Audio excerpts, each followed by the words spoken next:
This week, we look at the future of track saws. And the Kite Army takes us into the backyard while Shane takes us into the future of robots on the job site. This is your Power Tool Week in Review.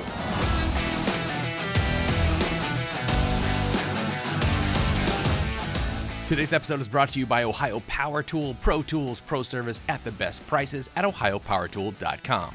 And Skill, the tools to do the job, the technology to do it better. Welcome back, Power Tool fans. I'm Ram. And I'm Sarah, and we have several tool stories for you today, starting over at Workshop Addict, where DeWalt is once again trying to convince us to throw out our gas-powered tools. This time they've built a FlexVolt-powered 17-inch. That number isn't wrong. 17-inch string trimmer. Not even Ego offers a 17-inch. And that's a 56-volt platform with enormous batteries.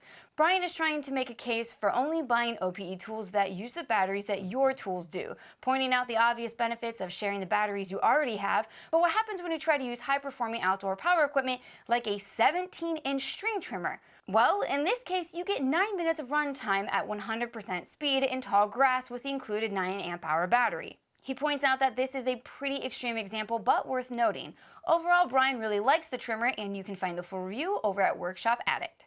So it seems that after raiding the patent office for Milwaukee secrets last week, Nate decided to see what Festool's up to, and boy did he find something interesting. Now there were a few oddities, including an LED light on a drill that automatically points to the tip of your bit, and saw stop tech on a Capex. But the most interesting is a trackless track saw. That's right, Festool has had a successful line of track saws for so long, they've moved on to trackless track saws. In your face, Milwaukee! Using technology they acquired when they purchased Shaper, this new circular saw will be able to slightly adjust your blade, keeping it straight even when you veer off track. Considering the Shaper origin is $2,500, I can only assume a trackless track saw from Festool will be somewhere in the neighborhood of $23 million. Which makes me wonder, is a lightweight track really that much of a nuisance to anyone? I had a TS55 for years, never once did I think, ugh, I've got to grab a 3/4 pound track and carry it 2 feet just to make a straight cut. But hey, Festool, you do you. For the full deep dive into all the patent goodness, head on over to Dorsum Tool Reviews. Andrew, senior officer in the Kite Army, is back in his backyard, this time playing with the popular Ego multi-head system. This time around, he gives you a closer look at each of the available heads, including the cultivator and brush tools. Beyond the versatility, Andrew details the robust and easy-to-use connection system that makes this setup work so well. And of course, it wouldn't be a Kite Army review without a brick ton of beautiful B-roll. If you've been thinking about getting into the Ego multi-head system, this is a great opportunity for you to see it all in action and ask questions of someone who's used them all. The full details can be found at Kite Army. Stuart over at Tool Guide wrote an article about Makita's new 18-volt brushless wet diamond cutter with an adorable water bottle on top. And you can have one, unless you're here in the States. At this point, I'm starting to wonder what exactly Australia has on Makita. What terrible secret are they holding over their head, making them release all the cool tools there instead of here? If you happen to know, please reach out to me.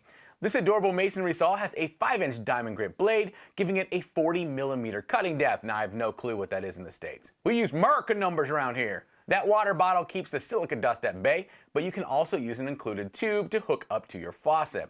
It can adjust up to a 45-degree bevel, has an electronic brake, and an optional rail attachment.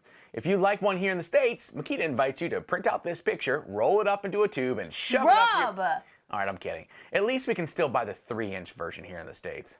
They gave us the tiny one, Sarah. You can read more about it over at toolguide.com. In other news, Milwaukee announced 3 new products this week, and not a single one was a lawnmower that rides across your plywood on a track. So, no thanks.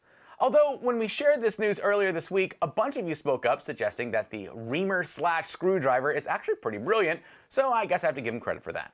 Some other tool reviews you won't want to miss this week, including VCG, who takes a closer look at the Flex Impact Driver. Philly Fix stole a new XGT hammer drill from a Makita rep and forced it to fight a Milwaukee and a DeWalt. And Dave over at Mancaver Tools decided Milwaukee's 3-drawer pack-out works better as a cabinet. And I'm not gonna lie, that dude's over there living in the year 3000 while we're stuck in, well, All right, it's time for a quick stop at Construction Junkie for your construction industry news. And this week, Shane has a job site robot that isn't happy just taking one job. It wants all of them. This is Bobot, an Austrian-based robot developed by Printstones, and it's headed to the job site. And thanks to its all-terrain tracks, it can even climb stairs. So once it gets to the second floor, you just have to tell it to get to work, at which point it can weld, drill, route, nail, sand, paint, and lay brick. this thing can even 3D print with concrete, all of which is accomplished with different attachments to that robotic arm. And this little guy is strong too. It can haul over 100 pounds on its back and claims a battery life of 8 hours.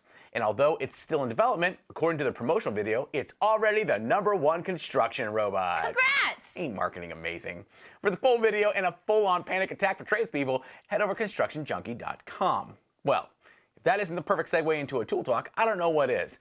So we featured many different job site robots in the past, including Spot from Boston Dynamics and the highly anticipated Hilti J-Bot. But those are fairly limited in scope. This new Bobot is directly imitating the human arm with plans to replace it. So my question is this: does this concern you at all? Do you think the robot revolution is a pipe dream, or do you see yourself controlling robots on the job site in the future? There's a fantastic series on YouTube called The Future of Work that details the coming robotic revolution, and it estimates that nearly 80% of current jobs could be done by robots. But we don't see the trades talking about this very much. Do you think we should? Let me know in the comments below. Well, that's a bit of a downer. I understand that thought, but what I'm worried about is this. If we don't start talking about this now, I'm worried we're not going to be ready for it in the future. Okay, that makes sense. Yeah. So anyways, last week we argued for a new name for recip saws, which you can watch right here. Thanks to Skill and Ohio Power Tool for sponsoring this episode. Guys, we couldn't do it without you. Don't forget to like and subscribe so you don't miss a thing. We'll see you next week.